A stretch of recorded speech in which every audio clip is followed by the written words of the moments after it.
Salut à tous, aujourd'hui je vais noter des habitudes, des pratiques liées à la récupération. On sait que c'est un sujet assez large, parfois il y a des mythes, parfois il y a des idées reçues, et je vais donner une note à ces pratiques de 0 à 10, 0 étant la pire chose à faire, à éviter, et 10 étant la meilleure note possible. J'en ai quelques-unes très intéressantes à vous partager, donc j'espère que ça vous plaira. La ceinture de force. 5 sur 10. Je vais être neutre là-dessus. J'ai utilisé pendant de très nombreuses années la ceinture de force, pour faire plein de trucs d'ailleurs. Pour faire du soulevé de terre, pour faire du rowing buste penché, pour faire du développé couché même. N'oubliez pas que j'ai commencé la muscu en 2006, donc on avait un peu de la broscience et les anciens de la muscu qui mettaient une ceinture pour faire du curl biceps. Cela dit, je pense pas que ce soit indispensable, j'en suis sûr même, mais je pense pas que ce soit un accessoire surfait. Je pense qu'il peut y avoir des applications, surtout si vous faites du soulevé de terre, pour pas protéger la colonne vertébrale, mais plutôt vous aider à stabiliser cette partie-là du corps et éviter d'arrondir le dos. Donc 5 sur 10, je pense que c'est neutre et que ça peut être un bon ajout à votre stack d'accessoires de musculation. Prendre un pré-workout. 8 sur 10. J'étais tenté de mettre 10. Non, 8 sur 10. Pré-workout, à condition que le pré-workout soit bien formulé, du genre power-up de coalition. Est-ce que c'est indispensable? Moi-même, j'ai mon propre pré-workout, mais j'en prends pas à toutes les séances. Je vais en prendre peut-être 80% du temps. Ça reste un atout certain, un ajout dans vos séances pour avoir plus d'énergie, plus de concentration, etc. Mais vous êtes bien conscient que ce n'est pas indispensable et que vous n'avez pas besoin de ça pour performer pendant vos séances. Donc il faut bien se détacher en fait de la nécessité de prendre un pré-workout. Et c'est valable pour tous les autres compléments. Si vous vous reposez là-dessus pour faire de bonnes séances, c'est qu'il y a probablement un problème. Soit vous n'avez pas une bonne récupération, soit votre programme de muscu est mal construit, soit il y a peut-être d'autres problèmes là-dessous. Mais ce qui est certain, c'est que le pré-workout peut être intéressant. Se filmer pendant la séance. Ah, pas mal ça. Je vais mettre 8 sur 10. Oui, je sais, c'est haut. C'est très haut et vous allez me dire mais comment ils faisaient avant quand ils pouvaient pas se filmer avec une caméra? Eh ben on galérait. Laissez-moi vous dire qu'on galérait. Quand j'ai commencé il y a 19 ans, il n'y avait pas de smartphone pour se filmer. Et je peux vous dire que la première fois que je me suis filmé, je me suis dit mais attends, mais c'est ça mon amplitude sur du squat? C'est ça mon amplitude sur des tractions, sur du rowing buste penché? Ça permet vraiment de prendre du recul par rapport à son exécution. Et aujourd'hui, c'est tellement simple, c'est tellement accessible de se filmer pour vérifier son exécution que ce serait dommage de s'en priver. L'entraînement en split quand tu es débutant.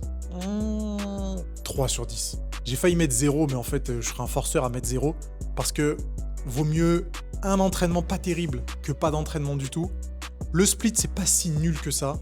C'est clairement pas le meilleur format d'entraînement quand on est débutant. On pourrait plutôt choisir un full body, un upper-lower qui serait probablement plus pertinent. Il y a pire. Moi-même, j'ai commencé avec du split. Je suis pas mort. J'ai pas fait de full body quand j'ai commencé à la musculation. Mais c'est clair que c'était pas optimal et c'est clair que ça m'a probablement fait perdre pas mal de temps.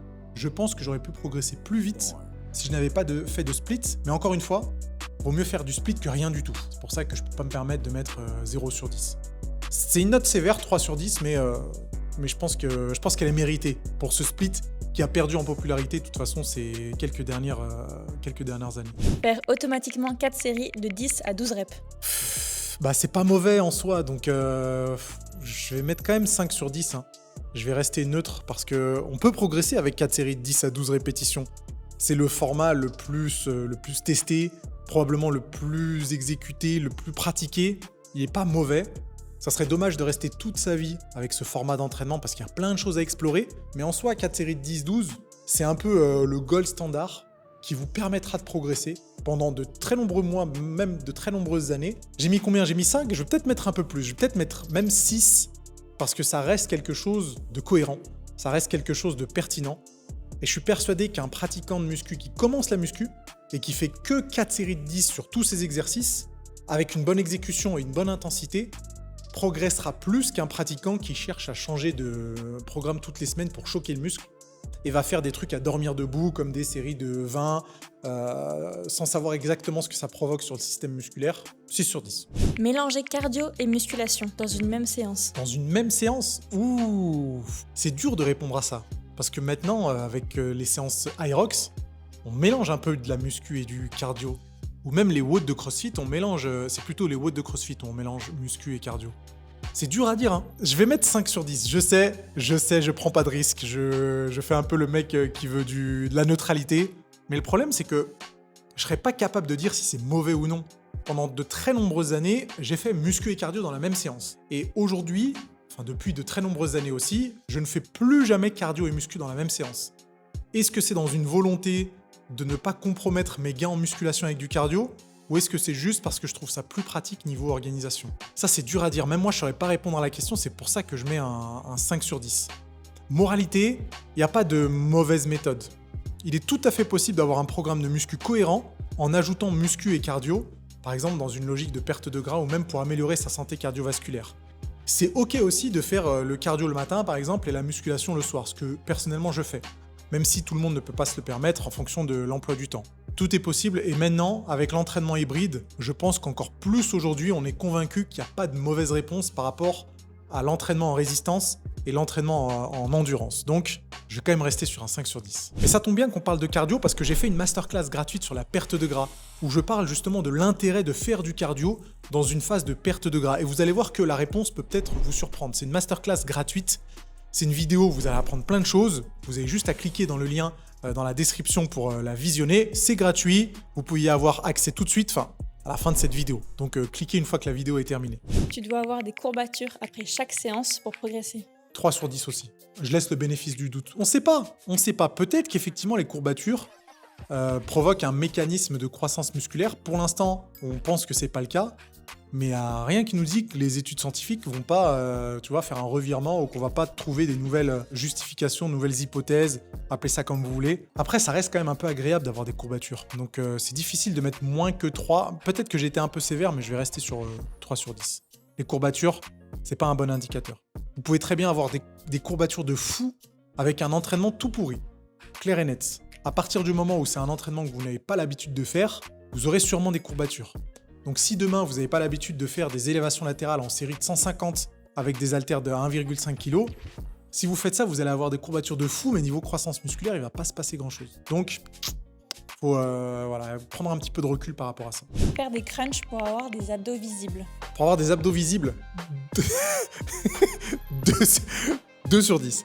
Pour avoir des abdos visibles. Je pense quand même que développer son grand droit de l'abdomen, son droit antérieur plutôt, je crois qu'on l'appelle le droit antérieur, je pense que le développer, ça peut permettre d'améliorer la visibilité des abdos, mais la différence va être quand même assez minimale. Vous savez que pour révéler les abdos, c'est la diète, c'est le taux de masse grasse. Et réduire son taux de masse grasse pour réduire la quantité de gras sous-cutané qu'on a juste au-dessus des abdos pour révéler les tablettes de chocolat. Est-ce que les crunchs ont un intérêt là-dedans ? Probablement, mais l'intérêt reste quand même assez minime. Utiliser uniquement des machines pour ses séances de musculation. Que des machines de muscu dans sa séance de musculation ? Je mets 10 sur 10. Moi-même, j'utilise presque que des machines de musculation dans mes séances. Surtout quand tu as des bonnes machines. Là, ici dans ma salle de sport, il y a des machines Prime, mais pas que d'ailleurs. Il y a des machines d'autres marques qui sont hyper bien. Le profil de résistance, la courbe de résistance est super. L'assise est bonne. La possibilité de mettre les poids est parfaite. C'est pas une sponsor Prime, mais ça pourrait l'être, parce que vraiment, j'aime beaucoup ces machines-là. En fait, les machines, malheureusement, ça a encore une mauvaise réputation parce que beaucoup associent ça aux débutants qui ont besoin d'assistance pour leur mouvement de musculation, alors que c'est pas du tout le cas. Une machine ne vous empêche pas de vous blesser. Une machine ne vous aide pas à faire un exercice. Une machine apporte de la stabilité, une trajectoire que vous ne pourriez pas avoir avec des charges libres. Donc c'est vraiment différent des charges libres. Et pour le coup, dans un objectif d'hypertrophie, donc pour faire grossir ses muscles, l'ajout de machines est un atout redoutable, à condition que les machines soient bonnes. Ça ne veut pas dire que les mouvements charge libre sont pas bons. J'abusais quand je disais que je faisais des séances avec que des machines. J'utilise encore des charges libres, je fais du squat, je fais du développé couché, je fais du soulevé de terre, des tractions, etc. Mais j'ai absolument aucune crainte, aucune peur, aucune appréhension d'utiliser que des machines sur certaines de mes séances de musculation. Donc, n'ayez pas peur de machines. Là, c'est sûr et certain, je mets un 10 sur 10, il n'y a aucun problème avec ça. Je me battrai avec la personne qui n'est pas d'accord avec moi. C'est 10 sur 10, c'est sûr. Respecter un tempo. Ah, pas mal ça. Je vais quand même mettre... Tu sais quoi, je vais mettre 9 sur 10. Je vais monter aussi haut que ça. J'aurais pu mettre un peu moins parce que... Est-ce qu'il faut respecter un tempo pour prendre du muscle ? La réponse c'est non. Le problème c'est que respecter un tempo, en fait on respecte tous un tempo. Même ceux qui ne respectent pas de tempo respectent un tempo. Sauf qu'ils ne savent pas ce que ça veut dire de respecter un tempo. Et à partir du moment où vous faites une répétition, vous respectez un tempo, que vous le vouliez ou non. Est-ce que c'est intéressant de mettre un tempo dans sa programmation d'entraînement? Je vais quand même mettre 9 sur 10 parce que ça permet de standardiser vos répétitions, de faire en sorte qu'elles soient toutes les mêmes et du coup d'avoir une appréciation plus précise de votre progression. Parce que si les reps ne sont pas standardisés, il n'est pas impossible que sur vos 5 premières reps, vous fassiez le mouvement correctement. Sur les 5 dernières, vous commenciez à le dégrader petit à petit, ce qui vous donne l'illusion de soulever du poids, mais en fait, niveau stimulation musculaire, il ne se passe pas grand-chose. Donc moi, c'est pas un secret, je suis fan des tempos, j'en utilise à toutes mes séances, j'en mets dans tous mes programmes de musculation. Et si vous voulez faire les choses correctement et de manière optimale, vous devez utiliser des tempos. Donc, 9 sur 10. C'est peut-être un peu élevé, mais bon, je suis pas le plus objectif. N'oubliez pas les amis, si vous voulez en apprendre un peu plus sur la perte de gras, j'ai fait une masterclass gratuite. Le lien est dans la description. Vous cliquez dessus, ça dure quelques minutes, mais vous allez apprendre plein de choses, j'en suis certain. Et puis, il y a une autre vidéo qui s'affiche sur l'écran de la chaîne Fitmass. On commence à aborder pas mal de sujets, donc il y a l'embarras du choix. Allez visionner une autre vidéo.